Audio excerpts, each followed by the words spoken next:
좋은 아침입니다, 여러분. 말씀과 함께하는 행복한 날 금요일입니다. 한 주간 수고 많으셨습니다. 제가 양해를 좀 구해야 할 것은 어제 본문을 제가 절반만 했더군요. 저도 이 매일 성경 책을 갖고 하지 않고 인터넷에서 본문이 어딘가 대략 확인하고 그냥 하거든요. 그런데 본문을 제가 잘못 본 거예요. 그래서 절반만 나눴어요. 혹시 부족했던 부분은 여러분 알아서 하시면 되겠습니다. 양해를 다시 한번 구하고요. 용서를 구합니다. 제가 잘 몰랐습니다. 기도하고 오늘 시작할까요? 사랑하는 주님 감사합니다. 오늘도 말씀 앞에 불러주셔서 감사하고 또 이 말씀으로 하나님이 우리를 가르치시는 것들을 경험하는 시간 되기를 원합니다. 성령 하나님 지혜의 영으로 계시의 영으로 우리를 가르치시고 인도해 주시옵소서. 예수님의 이름으로 기도합니다. 아멘. 아멘. 오늘은 제가 몇 번 확인했어요. 누가복음 13장 22절부터 35절까지 말씀입니다. 말씀 보고 오겠습니다.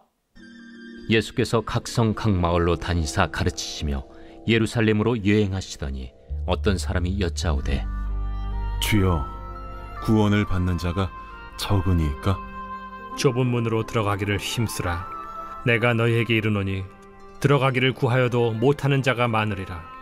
집주인이 일어나 문을 한 번 닫은 후에 너희가 밖에 서서 문을 두드리며 주여 열어주소서 하면 그가 대답하여 이르되 나는 너희가 어디에서 온 자인지 알지 못하노라 하리니 그때 너희가 말하되 우리는 주 앞에서 먹고 마셨으며 주는 또한 우리를 길거리에서 가르치셨나이다 하나 그가 너희에게 말하여 이르되 나는 너희가 어디에서 왔는지 알지 못하노라. 행악하는 모든 자들아 나를 떠나가라 하리라. 너희가 아브라함과 이삭과 야곱과 모든 선지자는 하나님 나라에 있고 오직 너희는 밖에 쫓겨난 것을 볼 때 거기서 슬피 울며 이를 갈리라. 사람들이 동서남북으로부터 와서 하나님의 나라 잔치에 참여하리니 보라, 나중된 자로서 먼저 될 자도 있고 먼저 된 자로서 나중될 자도 있느니라. 곧 그때 어떤 바리새인들이 나와서 이르되 나가서 여기를 떠나소서. 헤롯이 당신을 죽이고자 하나이다. 너희는 가서 저 여호에게 이르되 오늘과 내일은 내가 귀신을 쫓아내며 병을 고치다가 제3일에는 완전하여지리라 하라. 그러나 오늘과 내일과 모레는 내가 갈 길을 가야 하리니 선지자가 예루살렘 밖에서는 죽는 법이 없느니라. 예루살렘아, 예루살렘아, 선지자들을 죽이고 내게 파송된 자들을 돌로 치는 자여, 암탉이 제 새끼를 날개 아래 모음같이 내가 너희의 자녀를 모려한 일이 몇 번이냐. 그러나 너희가 원하지 아니하였도다. 보라, 너희 집이 황폐하여 버림받으리라. 내가 너희에게 이르노니 너희가 주의 이름으로 오시는 이를 찬송하리로다 할 때까지는 나를 보지 못하리라.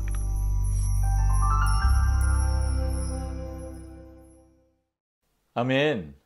네, 말씀 우리 함께 보고 왔고요. 오늘 예수님의 그 긴 여정이 지금 예수님은 예루살렘을 향해 지금 계속 올라가고 계시거든요. 그러니까 예수님의 목적지가 예루살렘이에요. 근데 이 길은 예수님이 가야 할 길이죠. 십자가를 향해 가시는 길이잖아요. 예수님의 최종 목적은 예루살렘에서 죽으시는 거예요. 하지만 예수님은 그냥 장소만 옮겨가시는 것이 아니라 예수님이 지금 그 길을 걸어가시는 이유는 우리의 온 인류의 구원을 이루기 위해 그 길을 걸어가고 계시는 거잖아요.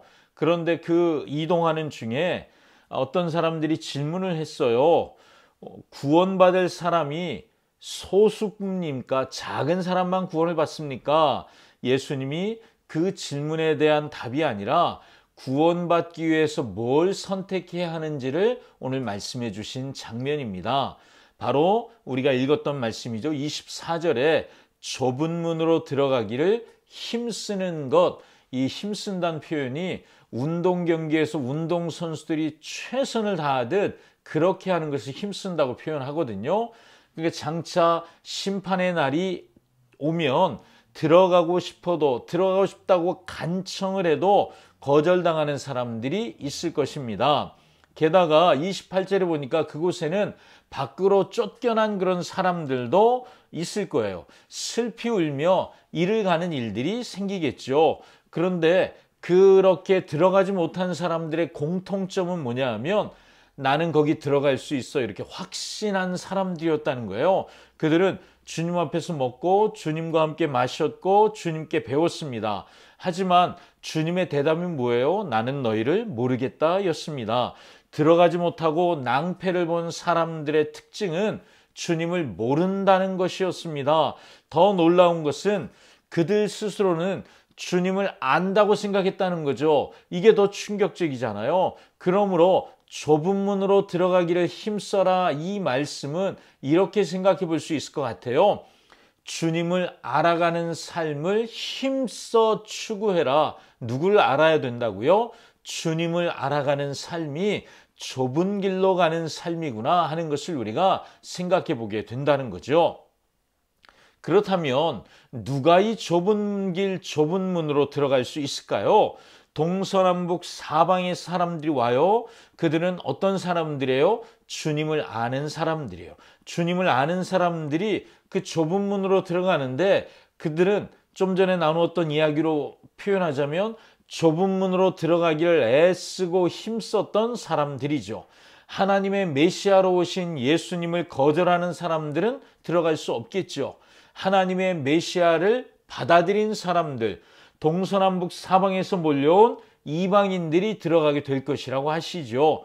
먼저 된 자가 나중되고 나중된 자가 먼저 되는, 저는 이렇게 표현하고 싶어요. 위대한 반전이 일어나게 될 것이라고 말씀하십니다. 주님을 아는 사람들은 좁은 문을 선택한다. 예수님 말씀하세요. 그들은 편안하고 안전이 보장된 길이 아닐지라도 예수 그리스도를 알아가는 길이라면 그 길을 선택하는 사람들이라는 거죠. 그들이 하나님 나라 잔치에 들어가게 될 것입니다. 지금 예수님을 거절하는 사람들, 예수님을 외면하고 따르기를 거절하는 사람들은 들어가지 못하는 잔치죠. 그 잔치에 누가 들어가요? 예수님을 받아들인, 메시아로 받아들인 이방인들, 유대인들 입장에서는 그들은 개만도 못한 사람들이에요. 그런데 그들이 들어간다는 거예요. 이것이 지금 이 누가복음을 읽고 있는 이방인 그리스도인들에게 얼마나 격려가 될까요? 그들은 지금 자기들이 잘하고 있는지, 지금 자기들이 예수 그리스도를 온전히 따르고 있는지 확신이 없다면 이 말씀, 너희가 들어갈 것이야. 너희가 지금 나를 알고자 애쓰는 그것이 좁은 문으로 들어가는 추구고 열정이야 라는 것을 오늘 배우고 있잖아요. 얼마나 격려가 될까요? 예수님은 사람을 정죄하는 분은 아니세요. 여러분 오해하지 마세요. 예수님은 너 안 돼 그러면 끝까지 기회를 안 주시는 분이 아니죠. 어제도 우리가 생각했잖아요. 회개가 뭐예요? 하나님 우리에게 다시 기회를 주시는 거잖아요. 혹시 쫓겨난 사람들, 거절당한 사람들, 예수님은 그들을 정죄하며 너 그거밖에 안 돼? 넌 날 몰라? 넌 그래서 안 되는 거야. 이렇게 정죄하지 않으시고 그 기회를 빼앗는 분이 아니시라는 거죠. 계속해서 격려하시고 하나님 나라에 들어오도록 끊임없이 초대하고 초청하시는 분입니다. 그런 의미에서 하나님은 누가를 통해 이방인 그리스도인들, 지금 이 누가복음을 읽고 있는 사람들을 통해 사람들을 격려하시는 거죠. 혹시 예수를 믿다가 너무 힘들어서 실족한 사람들이 있을 수 있잖아요. 핍박 중에 넘어진 사람들도 있을 수 있잖아요. 그런데 예수님 지금 뭘 말씀하시는 거죠? 다시 돌아오면 돼.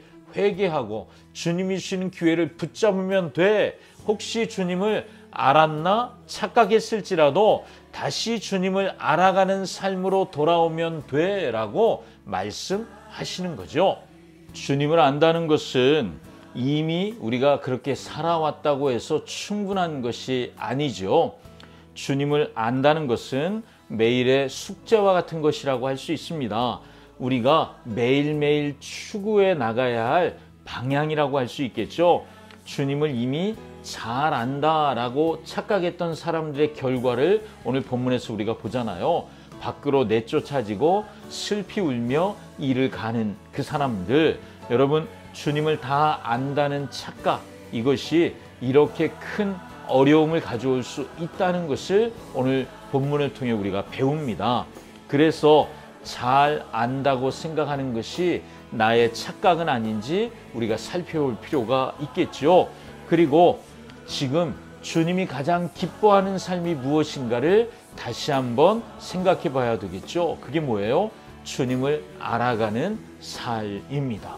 그래서 우리가 이런 기도가 우리 기도가 돼야 할 것 같아요. 주님, 나의 삶을 살필 수 있는 지혜를 주셔서 나의 하루하루가 주님을 더 알아가는 하루가 되게 하여 주십시오. 이것이 우리의 기도 제목이 돼야 하지 않을까요? 예수님은 바리새인들 중에 몇 사람이 예수님에게 한 소식을 전해주는 것을 들으시죠. 그게 뭐예요? 세례 요한을 죽였던 그 헤롯이 이제 예수님도 죽이려고 합니다. 여러분, 세례 요한 죽인 사람이 예수님 못 죽이겠습니까? 굉장히 위험한 일이죠. 그런데 이 위험한 소식을 들은 예수님이 어떻게 하시죠? 멈추지 않으시고 가야 할 길, 예루살렘을 향해 올라가는 그 길을 묵묵히 걸어가십니다. 예수님이 우리에게 보여주시는 거예요. 지금 누가복음을 읽고 있는 모든 사람들에게 예수님이 보여주시는 거죠. 뭘 보여주시나요? 좁은 문으로 들어간다는 것은 위험을 감수하고 대가를 치르면서 걸어가야 하는 삶이라는 것을 예수님은 자신의 삶을 통해 보여주고 가르쳐주고 계시는 거죠. 예수님이 먼저 가신 그 길, 좁은 문으로 들어가는 그 길을 따라가기 위해서 우리도 기꺼이 대가를 치르는 삶을 살아야 하는 것입니다. 그래서 우리가 이런 질문을 던지며 오늘 묵상을 마무리하고 싶은데요. 여러분, 당연한 질문인 것 같아요. 오늘 나는 좁은 문으로 들어가기 위해서 기꺼이 치러야 할 대가를 치르고 있는가? 아니면 나는 좁은 문으로 들어가기 위해서 치러야 할 대가가 두려워서 도망치려고 하고 있지는 않는가? 여러분, 이 질문을 묵상하시면서 오늘 하루를 살아보시죠. 하나님이 마음속에 주시는 대로 선택하고 좁은 문 앞에 우리 모두 설 수 있고 그 길로 그 문으로 들어가는 사람 되기를 축복합니다. 아멘. 기도하겠습니다. 사랑하는 주님, 오늘도 멈추지 않고 나를 부르신 이 길을 갈 수 있음에 감사드립니다. 주님의 부르심이 멈추지 않으시니 주님, 우리도 멈추지 않고 이 길을 가겠습니다. 그럼에도 이 길을 걸어가고 있는 목적이 주님을 더 알아가는 것임에도 불구하고 그렇게 하려고 하지 않고 그냥 해왔던 일이니까 습관적으로 하는 그런 사람 되고 싶지는 않습니다. 매일매일 주님을 알아가는 일이 날마다 새롭고 아침마다 새로운 그런 은혜의 길 되도록 우리를 인도해 주시고 이 말씀과 함께 묵상 앞에 나아가는 이 시간이 우리에게 그렇게 주님을 더 새롭게 알아가는 특별한 시간 되게 하여 주시옵소서. 오늘도 우리 동북교회 모든 성도들의 걸음걸음 속에 주님과 동행하는, 그래서 주님을 더 깊이 알아가는 은혜의 날 되게 해주시기를 원합니다. 예수님의 이름으로 기도합니다. 아멘. 아멘. 오늘도 말씀과 함께 행복한 날, 그리고 좁은 문으로 들어가는 주님을 따라가는 날 되시기를 축복합니다. 샬롬.